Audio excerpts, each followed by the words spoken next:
Welcome to the Banker Lamp. Please enjoy the video. You start by closing Visual Studio Code and making a quick backup of your user data. That protects extensions and settings. Once done, reopen VS Code and press Ctrl+Shift+P to run preferences. Open Settings, JSON, so you see the active settings file. This is the file you will edit or remove.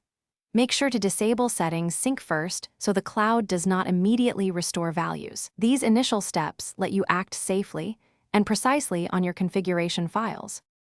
Now you remove the custom configuration that changes behavior. You can delete or rename settings. JSON to let VS Code recreate a default file that resets editor, theme, and UI options. Next, clear key bindings. JSON and any custom snippets so shortcuts and snippets revert.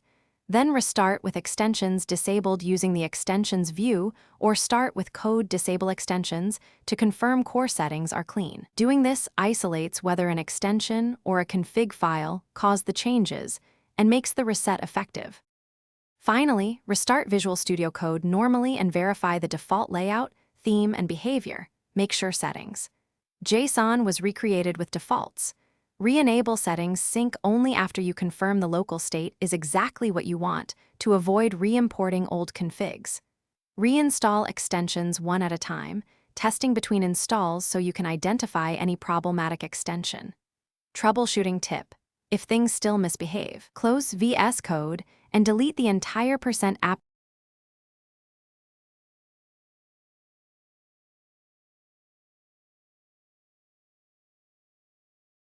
Thanks for watching. If this was helpful, leave a like and consider subscribing. See you next time.